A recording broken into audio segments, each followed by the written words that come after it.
व्रत पर उत्सव अंक में ऐश्वर्य की अधिष्ठात्री भक्ति लक्ष्मी का सम आराधन पर्व दीपावली महोत्सव धन त्रयोदशी से यम द्वितीय तक।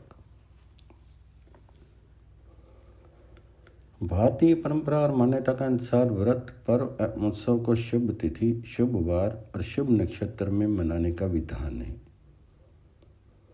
तिथि और वार के प्रामुख्य को अधिमान दे करके तिथि और वार के योग से सरसूचक एक शब्द त्योहार रूप में प्रस्तुत किया गया, जो आज जन सामान्य में विशेषता प्रचलित है। पाश्चात्य मनीषियों का कथन है कि जिन देशों और जातियों में जितने अधिक उत्सव अथवा पर्व मनाए जाते हैं, वे देश तथा जातियां उतने ही उन्नत समझे जाते हैं। इस कथन की कसौटी पर यदि भारत और उसके निवासी हिंदुओं को देखा जाए तो विदित होगा कि विश्व में सर्वाधिक जीवंत देश और जाति भारत और भारतीय हिंदू हैं। भारतीय पंचांग में ऐसी तिथि विरली ही होगी जो किसी व्रत, पर्व, उत्सव अथवा त्योहार से संबंध न हो। भारत में मनाए जाने वाले पर्व या त्योहार दो प्रकार के हैं, कुछ सार्वदेशिक हैं और कुछ एक देशीय या क्षेत्रीय। होली, दीपावली, दशहरा, रक्षाबंधन, श्री रामनवमी, श्री जन्माष्टमी और शिवरात्रि सार्वदेशिक पर्व हैं, जबकि गणेश चतुर्थी महाराष्ट्र, नागपंचमी बंगाल में, हरियाली तीज राजस्थान में, वैसाखी पंजाब में आदि व्यापक होते हुए भी मान्यता की दृष्टि से एक देशीय अथवा क्षेत्रीय। मार्कंडेय पुराण अंतर्गत श्री दुर्गा सप्तशती में 3 रात्रियों का उल्लेख दारुण रात्रियों के रूप में हुआ है: काल रात्रि, महारात्रि तथा मोरात्रि। काल रात्रि से अभिप्रेत है होली, महारात्रि शिवरात्रि तथा मोरात्रि दीपावली अथवा शरद पूर्णिमा। कुछ विद्वान दिवाली को काल रात्रि मानते हैं, परंतु हमारी दृष्टि में इसे मोरात्रि कहना मानना अधिक समीचीन है। दूसरे जितने भी पर्व, उत्सव अथवा त्यौहार हैं, वे सभी दिन के ध्वल प्रकाश में ही समारोह पूर्वक मनाए जाते हैं।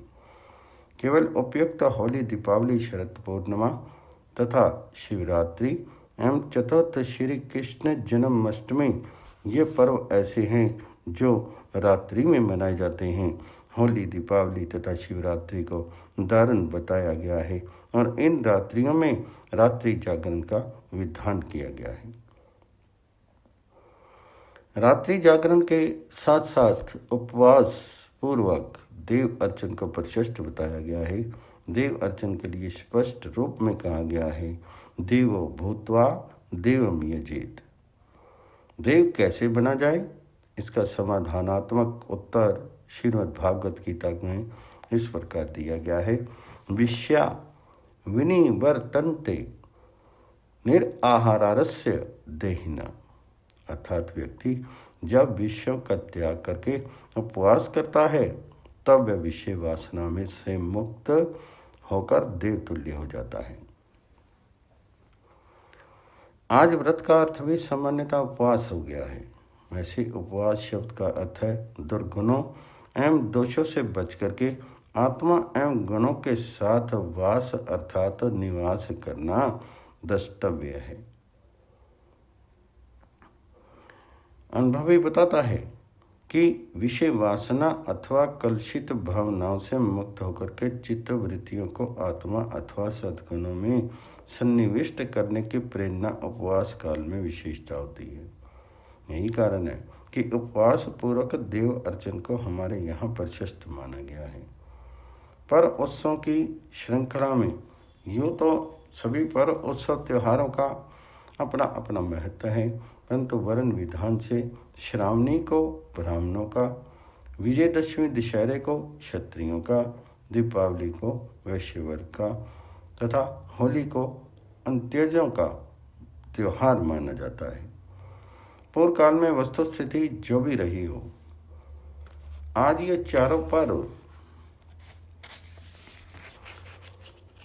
हिंदू मात्र के पर्व अथवा त्योहार हैं। इनमें सबसे गरिमापूर्ण त्योहार है दीपावली।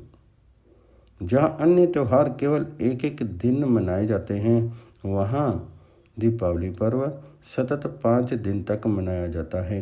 कार्तिक मास की कृष्ण पक्ष की त्रयोदशी से कार्तिक मास के शुक्ल पक्ष की द्वितीया तक मनाए जाने वाले इस पर्व को निसंकोच धर्म आश्रित राष्ट्रीय पर्व कहा जा सकता है। दिवसों का आरंभ जैसा कि ऊपर कहा जा चुका है कार्तिक कृष्ण मास की त्रयोदशी से होता है। इसे आज धनतेरस के नाम से सम्मिलित किया जाता है। ये नाम आयुर्वेद प्रवर्तक भगवान धन्वंतरि के जयंती दिवस के आधार पर ही प्रचलित हुआ है, ऐसा अनुमान किया जाता है। वस्तुतः ये दिन भगवान धन्वंतरि तथा यमराज दोनों में संबंध रखता है। एक और इस दिन वैद्य समुदाय भगवान धन्वंतरि का पूजन करके निज राष्ट्र के लिए स्वास्थ्य समृद्धि की याचना करता है। वहीं दूसरी ओर सामान्य गृहस्थ यमराज के उद्देश्य से तेल के दीपक जला करके निज ग्रह के मुख्य द्वार पर रखते हैं। पुराणों के अनुसार कार्तिक मास जमुना स्नान और दीपदान द्वारा विशेष फलदायी प्रतिपादित हुआ है। धनतेरस के दिन जमुना स्नान करके यमराज और धन्वंतरि का पूजन दर्शन करके यमराज के निमित्त दीपदान करना चाहिए। इस दिन यदि उपवास रखा जा सके तो अति उत्तम है। संध्या के समय दीपदान करना चाहिए। धनतेरस के संबंध में कथा है। एक बार यमराज ने अपने दूतों से पूछा कि तुम लोग अनंत काल से जीवों के प्राण हरण का दुखद कार्य करते आ रहे हो, क्या कभी ये कार्य करते समय तुम्हारे मन में दया आई और ये विचार आया कि इस प्राणी के प्राण ना लिए जाएं? यदि ऐसी स्थिति कभी आई हो तो मुझे बताओ। ये सुनकर के एक यमदूत ने बताया, प्रभु, हंस नामक एक प्रतापी राजा थे। एक बार वह अखेट के लिए वन में गया और मार्ग भटक करके दूसरे राजा हेमराज के राज्य में जा निकला। श्रम कलम तथा भूख प्यास से व्याकुल राजा हंस का हेमराज ने बहुत स्वागत किया। उसी दिन राजा हेमराज की पुत्र की प्राप्ति हुई थी। अतः राजा हंस के आगमन की पुत्र प्राप्ति का निमित्त कारण मान करके उसने आग्रहपूर्वक राजा हंस को कुछ दिनों के लिए अपने यहाँ रोक लिया। छठी के दिन जब समारोह पूर्वक राजपुत्र का जन्म उत्सव मनाया जा रहा था, किसी भविष्यवेता ने बताया कि विवाह के 4 दिन बाद बालक की मृत्यु हो जाएगी। ये सुनते ही राजा राज्य शोक में डूब गया। राजा हंस को जब ये दुखदायी समाचार मिला तो उन्होंने राजा हेमराज को आश्वस्त करते हुए कहा, आप पूर्णतः निश्चिंत रहें, मैं राजकुमार की प्राण रक्षा करूंगा। अपने वचन की रक्षा के लिए राजा हंस ने जमुना तट पर एक गिरी गहर में दुर्ग का निर्माण करा करके उसमें गूढ़ रूप से राजकुमार के रहने की व्यवस्था कर दी। वही रहते हुए राजकुमार तरुण हुआ। राजा हेमराज के अपने मित्र राजा हंस की प्रेरणा से उसका विवाह एक अनुपम सुंदरी कन्या से कर दिया। वह युगल साक्षात कामवती का अवतार प्रतीत होता था। राजा हंस अपने मित्र पुत्र को प्राण रक्षा के लिए विविध उपाय कर रहे थे, परंतु आपके विधान को अन्यथा करने की शक्ति उनमें नहीं थी। विवाह के चौथे ही दिन हमें उसके प्राण हरण का अप्रिय कार्य करना पड़ा। प्रभु, जब हम उसके प्राण लेकर के चले उस समय का दृश्य मैं कभी नहीं भूल सकता। विवाह के मांगलिक समारोह में उमंगित राज समाज में जैसे हमने आग लगा दी थी। इस दुखद दृश्य को देख करके हम स्वयं रोने लगे थे, परंतु करते क्या, परवश थे। हम उस कार्य में विरत हो नहीं सकते थे। यमराज इस घटना का सुन कुछ देर चुप हो रही। और फिर बोले, तुम्हारे इस काल्पनिक कथा से मैं स्वयं विचलित हो गया हूँ, पर क्या करूँ? विधि के विधान की रक्षा के लिए ही हमें और तुम्हें कुछ अप्रिय कार्य सौंपा गया है। तो दूत ने यह सुनकर के पूछा, स्वामी, क्या ऐसा कोई उपाय नहीं है जिससे इस प्रकार की दुखद काल मृत्यु से प्राणियों को मुक्ति मिल सके? दूत का कथन सुनकर के यमराज ने अव्यक्त विधि से धनतेरस के पूजन और दीपदान की चर्चा करते हुए कहा, इसके करने से मनुष्य को कभी काल मृत्यु का सामना नहीं करना पड़ेगा। यही नहीं, जिस घर में ये पूजन विधान किया जाएगा उस घर में भी कोई अकाल मृत्यु नहीं होगी। तभी से धनतेरस के दिन यमराज के निमित्त दीपदान की प्रथा चली आ रही है। दीपदान के समय इस मंत्र को पढ़ना चाहिए। मृत्युना पाश हस्तेन कालेन भाद्रयासे त्योदश्याम दीपदानात सूर्यज प्रेतामथी। दूसरी कथा देवदानों तथा समुद्र मंथन से अमृत कलश के लिए प्रकट होने वाले धन्वंतरि से संबंध है, जिन्होंने यज्ञ भाग पाने के लिए भगवान नारायण से याचना की थी और भगवान नारायण ने कहा, यज्ञ भाग जिन्हें मिलना था मिल चुका, अब कुछ नहीं हो सकता। तुम देवपुत्र हो, तुम्हें दूसरे जन्म में जन्म जीवन की सार्थकता प्राप्त होगी। तुम्हारे द्वारा आयुर्वेद का प्रचार प्रसार होगा और तुम उसी शरीर से देवत्व प्राप्त करोगे।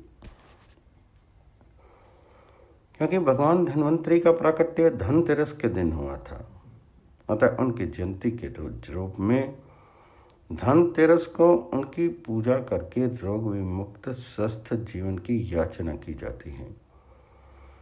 दीप उत्सव पर्व का दूसरा दिन नरक चतुर्दशी अर्थात रूप चौदस के रूप में मनाया जाता है। इसे छोटी दीपावली भी कहा जाता है। नरक ना प्राप्त हो तथा पाप की निवृत्ति हो, इस उद्देश्य से प्रदोष काल में 4 बत्तियों वाला दीपक जलाना चाहिए। दीपदान के समय इस प्रकार से मंत्र उच्चारण करना चाहिए।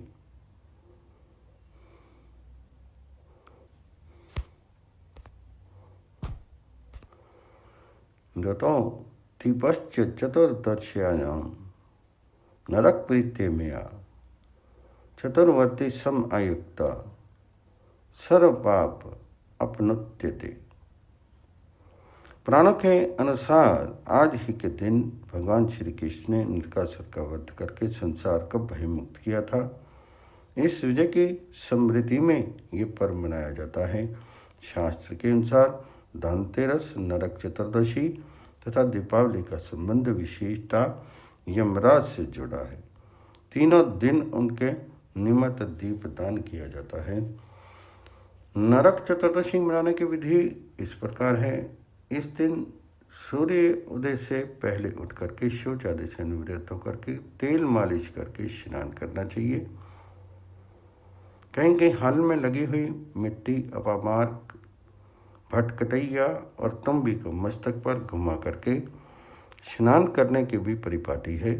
स्नान के पश्चात यमराज के निमित्त तर्पण और जलांजलि देनी चाहिए। जो मनुष्य इस दिन सूर्य उदय के पश्चात स्नान करते हैं तथा सूर्य सायंकाल यमराज के निमित्त दीपदान नहीं करते, उनके शुभ कर्मों का नाश हो जाता है।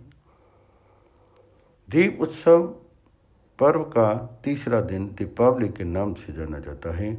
भारत में मनाए जाने वाले सभी त्योहारों में इस पर्व का अपना विशेष स्थान है। इस पर्व के लिए के साथ हमारा युग युग का इतिहास इस प्रकार जुड़ा हुआ है कि चाहकर भी हम उन सब तथ्यों को विस्मृत नहीं कर सकते जो इतिहास पुराण आदि के माध्यम से हम तक पहुँचते हैं। स्कंद पुराण, पद्म पुराण तथा भविष्य पुराण के में इसकी विभिन्न मान्यताएं उपलब्ध होती हैं।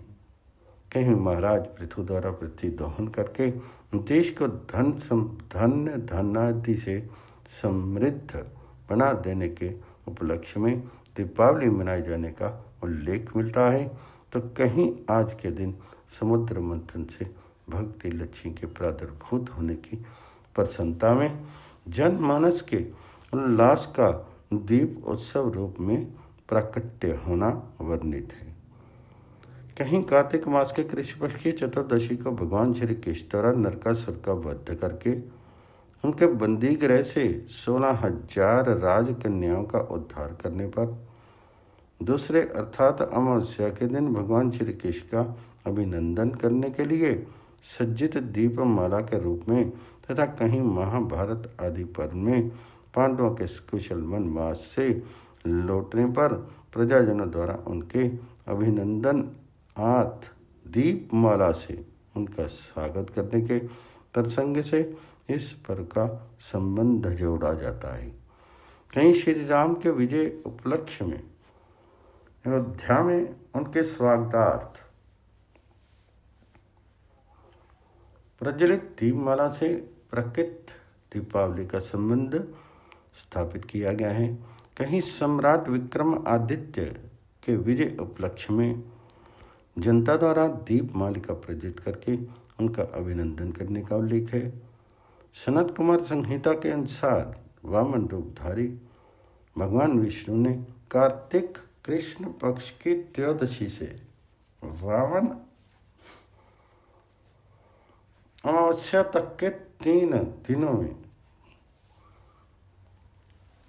दैत्यराज बलि से संपूर्ण लोक ले उसे पाताल जाने पर विवश किया था। सर्वस्व ले लेने के पश्चात भगवान वामन ने बलि से इच्छित वर मांगने को कहा, तो बलि ने लोक कल्याण के लिए यह वर मांगा, प्रभु आपने मुझसे 3 दिन में तीनों लोक ग्रहण किए हैं, अतः मैं चाहता हूँ कि उपयुक्त 3 दिनों में जो प्राणी मृत्यु के देवता यमराज के उद्देश्य से दीपदान करे उसे यम की यातना न भोगनी पड़े और उसका घर कभी लक्ष्मी से विहीन न हो। श्रीमन नारायण ने राजा बलि के कथन को स्वीकार किया और तभी से दीप उत्सव मनाने यम निमित्तक दीप दान करने की सारणी का प्रचलन हुआ। तीसरा दिन इस पर्व का प्रमुख दिन होता है, क्योंकि इस दिन भक्ति की आरती दीप मालिका जला करके की जाती है। दीपावली का सामाजिक और धार्मिक दोनों दृष्टियों से अप्रतिम महत्व है। सामाजिक दृष्टि से इस पर्व का महत्व इसलिए है कि दीपावली आने के पर्याप्त समय पूर्व से ही घर द्वार की स्वच्छता पर ध्यान दिया जाने लगता है। घर का कूड़ा करकट साफ किया जाता है, टूट फूट सुधरवा करके घर की दीवारों पर सफ़ेदी तथा दरवाजों पर रंग रोगन किया जाता है, जिससे न केवल उनकी आयु बढ़ जाती है अपितु आकर्षण भी बढ़ जाता है। वर्षाकालीन अस्वच्छता का परिमार्जन हो जाता है। स्वच्छ और सुंदर वातावरण शरीर और मस्तिष्क को नव चेतना तथा स्फूर्ति प्रदान करता है। दीपावली के दिन संपन्न धन कुबेरों के घरों में लेकर श्रमिकों की झोंपड़ियों तक में दीपावली का प्रकाश किसी न किसी रूप में अपने प्रभाव विकीर्ण करता हुआ अवश्य दृष्टिगोचर होता है। सभी वर्ण अपनी अपनी क्षमता के अनुसार इस पर्व की आगवानी करते हैं और अपनी अपनी स्थिति तथा मर्यादा के अनुसार इसके सर्वव्यापी आनंद में भाग लेते हैं। इसके साथ ही इस पर्व का जो सर्वाधिक आकर्षक सामाजिक महत्व है ये है कि इस दिन संपन्न और निर्धन दोनों ही प्रसाद से प्रसन्न होने वाली पर अम्बा भगवती लक्ष्मी की सम आराधना करके उनकी कृपा प्राप्ति की आशा करते हैं। दीपावली चिरकाल से ही वर्ण वर्ग एवं आश्रम की मर्यादा का अतिक्रमण करके सबको समान रूप से आनंद वितरण करती चली आती है। यद्यपि होली और विजयदशमी के समान इसमें अमोद प्रमोद के विभिन्न साधन एकत्र नहीं होते, तथापि ये कहा जा सकता है कि दीपावली जागरूकता और कर्मठता का जो सौभाग्य संदेश देती है वह अन्य व्रतों तथा पर्वों की अपेक्षा कहीं अधिक उपादेय है। दीपावली के पर्व पर धन की प्रभुत प्राप्ति के लिए धन की अधिष्ठात्री धनदा भगवती लक्ष्मी के समारोह पूर्वक इस प्रार्थना के साथ षोडशोपचार पूजा की जाती है।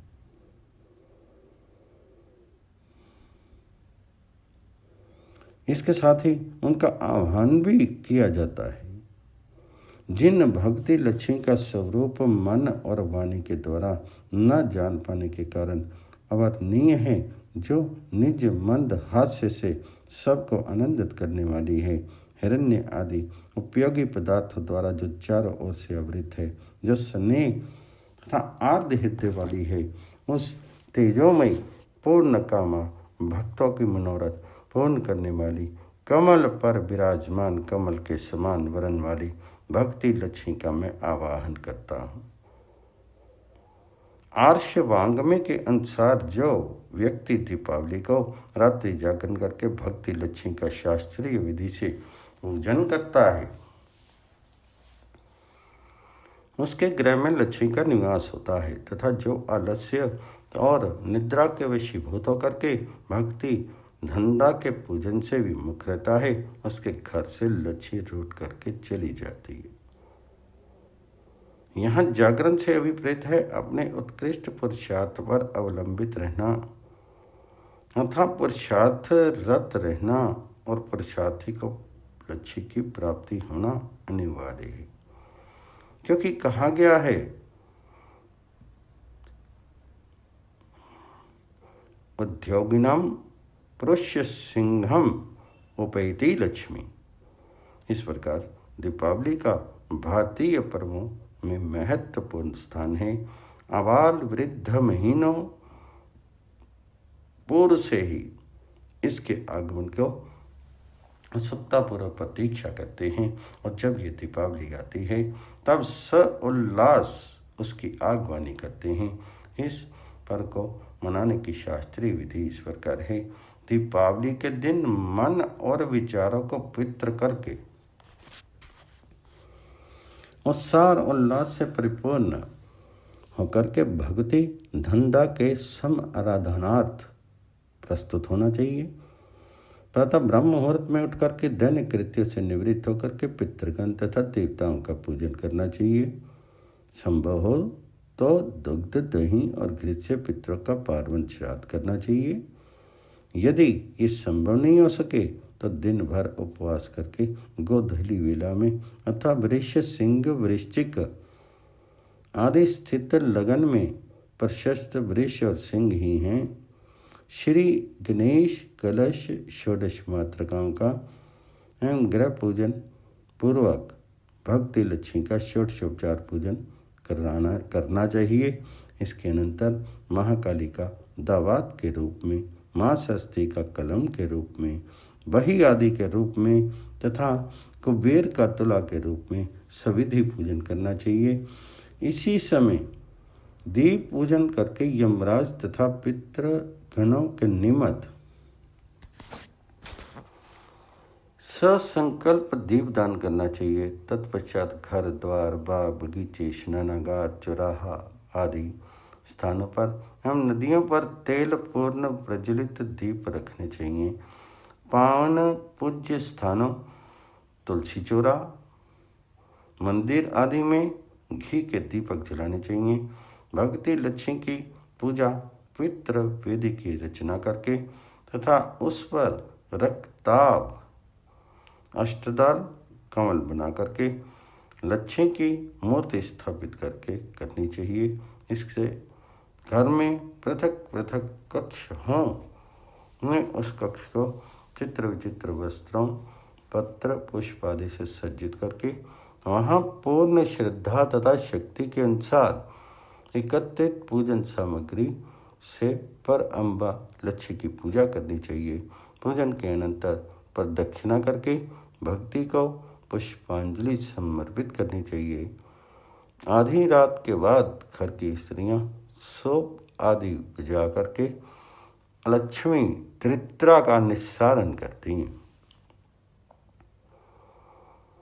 ये विश्वास है कि दीपावली की रात्रि में विष्णु प्रिया लक्ष्मी सदग्रस्तों के घरों में विचरण करके ये देखती है कि हमारे निवास योग्य घर कौन कौन से हैं, और जहाँ कहीं उन्हें अपने निवास की अनुकूलता दिखाई पड़ती है वहीं रम जाती हैं।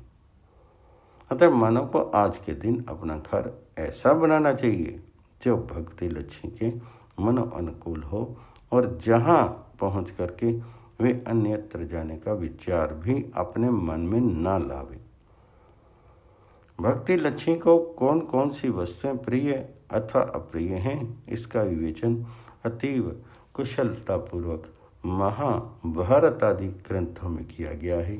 महाभारत में स्पष्ट रूप से बताया गया है कि घर की स्वच्छंदता, सुंदरता और शोभा तो भगवती लक्ष्मी के निवास की प्राथमिक आवश्यकता है ही, साथ ही उन्हें ये भी अपेक्षित है, जैसा कि देवी रुक्मिणी के ये पूछने पर कि हे देवी, आप किन किन स्थानों पर रहती हैं तथा किन किन पर कृपा करके उन्हें अनुग्रहित करती रहती हैं। स्वयं देवी लक्ष्मी बताती हैं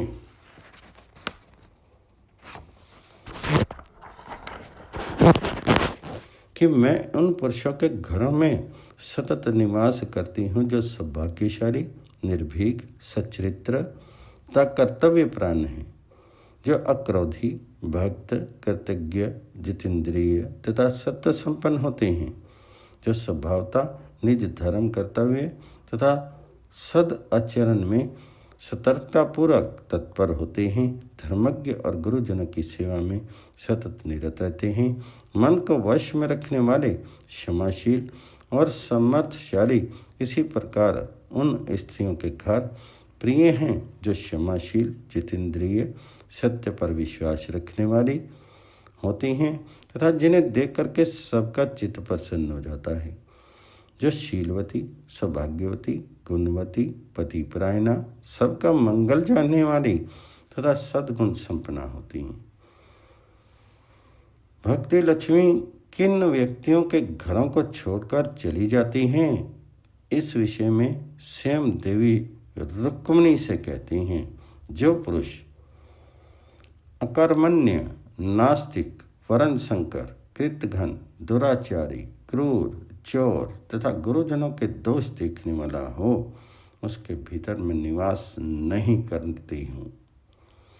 जिनमें तेज, बल, सत्व और गौरव की मात्रा बहुत थोड़ी है, जो जहाँ तहाँ हर बात में खिन्न हो उठते हैं, जो मन में दूसरा भाव रखते हैं और ऊपर से कुछ और ही दिखाते हैं, ऐसे मनुष्यों में मैं निवास करती हूँ। इसी प्रकार उन स्त्रियों के घर भी मुझे प्रिय नहीं हैं, जो नारियां अपने गृहस्थी के सम्मानों को चिंता नहीं करती, बिना सोचे विचारे काम करती हैं, पति के प्रतिकूल बोलती हैं, पराई घर में अनुराग रखती हैं, निर्लज, पाप कर्म में रुचि रखने वाली, अपवित्र, चिटोरी, अधीर, झगड़ालू तथा सदा सोने वाली हैं, ऐसी स्त्रियों के घर को छोड़कर मैं चली जाती हूँ। अव्यक्त गुणों का अभाव होने पर अर्थात दुर्गुणों की विद्यमानता होने पर भले ही कितने ही संभाल के साथ लक्ष्मी पूजन किए जाएं, भक्ति लक्ष्मी का निवास उनके गृह में नहीं हो सकता। दीपावली की एक कथा इस प्रकार प्राप्त होती है। एक बार मुनियों ने सनत कुमार जी से पूछा, भगवान, दीपावली लक्ष्मी पूजन का पर्व है, फिर लक्ष्मी पूजा के साथ अन्य देवी देवताओं की पूजा का महत्व क्यों प्रतिपादित किया गया है? तो सनत कुमार जी ने बताया, राजा बलि का प्रताप जब समस्त भुवनों में फैल गया और उसने सभी देवताओं को बंदी बना लिया था, उनके कारागार में लक्ष्मी सहित सभी देवी देवता बंद थे। कार्तिक कृष्ण पक्ष की अमावस्या को वामन रूपधारी विष्णु भगवान ने जब बलि को बांध लिया और सब देवी देवता उनके कारागार से मुक्त हुए, तब सब ने क्षीर सागर में जाकर के शयन किया था। इसलिए दीपावली के दिन लक्ष्मी के साथ उन सब देवताओं का पूजन करके उन सब के शयन का अपने घर में उत्तम प्रबंध करना चाहिए, जिससे वे लक्ष्मी के साथ वहीं निवास करें, कहीं और ना जाएं। नई शैया, नया बिस्तर, कमल आदि से सज्जित करके लक्ष्मी को शयन कराना चाहिए। जो इस विधि से लक्ष्मी पूजन करते हैं, लक्ष्मी उनके यहाँ स्थिर भाव से निवास करती है। इस पर्व का चौथा दिन कार्तिक मास के शुक्ल पक्ष की प्रतिपदा को मनाया जाने वाला गोवर्धन नामक पर्व है। इस दिन पवित्र होकर के प्रातःकाल गोवर्धन तथा गोपेश भगवान श्री कृष्ण का पूजन करना चाहिए। गौओं और बैलों को वस्त्र आभूषणों तथा मालाओं से सजाना चाहिए। गोवर्धन की पूजा के समय अग्रलिखित मंत्र भी बोलना चाहिए। पृथ्वी को धारण करने वाले गोवर्धन, आप गोकुल के रक्षक हैं। भगवान श्री कृष्ण ने आपको अपनी भुजाओं पर उठाया था। आप मुझे करोड़ों गौएं पर दान करें। दूसरी बात यह कि इस समय तक शास्त्रकालीन उपज परिपक्व होकर के घरों में आ जाती है, भंडार परिपूर्ण हो जाते हैं। अतः निश्चिंत होकर के लोग नई उपज के शस्यों से विभिन्न प्रकार के पदार्थ बना करके श्रीमन नारायण को समर्पित करते हैं। गव्य पदार्थों को भी इस उत्सव में सजा सवार करके निवेदित किया जाता है। गौमें का गोवर्धन पर्वत बना उसकी पूजा की जाती है। शरद शारदीय उपज से जो धान्य प्राप्त होते हैं, उनसे 56 प्रकार के भोग बना करके श्रीमन नारायण को समर्पित कर दिए जाते हैं। दीप उत्सव पर्व का समापन दिवस है कार्तिक मास शुक्ल द्वितीया, जिसे भैया दूज कहा जाता है। शास्त्रों के अनुसार भैया दूज अथवा यम द्वितीया को मृत्यु के देवता यमराज का पूजन किया जाता है। इस दिन बहनें भाई को अपने घर आमंत्रित करके अथवा साएं उनके घर जाकर के उन्हें तिलक करती हैं और भोजन करती हैं। ब्रजमंडल में इस दिन बहनें भाई के साथ जमुना स्नान करती हैं, जिसका विशेष महत्व बताया गया है। भाई के कल्याण और वृद्धि की इच्छा से बहनें इस दिन कुछ अन्य मांगलिक विधान भी करती हैं। जमुना तट पर भाई बहन का समवेत भोजन कल्याणकारी माना गया है। पौराणिक कथा के अनुसार इस दिन भगवान यमराज अपनी बहन जमुना से मिलने जाते हैं। उन्हीं का अनुकरण करते हुए भारतीय भ्रातृ परंपरा अपनी बहनों से मिलती हैं और उनका यथेष्ट सम्मान पूजन आदि करके उनसे आशीर्वाद रूप तिलक प्राप्त करके कृतकृत्य होती हैं। बहनों को इस दिन नित्य कृत्य से निवृत्त होकर के अपने भाई के दीर्घ जीवन, कल्याण एवं उत्कर्ष हेतु तथा स्वयं के सौभाग्य के लिए अक्षत कुमकुम आदि से अष्टदल कमल बना करके इस व्रत का संकल्प करके मृत्यु के देवता यमराज की विधि पूर्वक पूजा करनी चाहिए। इसके पश्चात यम भगनी जमुना, चित्रगुप्त और यमदूतों की पूजा करनी चाहिए। तदनंतर भाई को तिलक लगा करके भोजन कराना चाहिए। इस विधि के संपन्न होने तक दोनों को व्रती रहना चाहिए।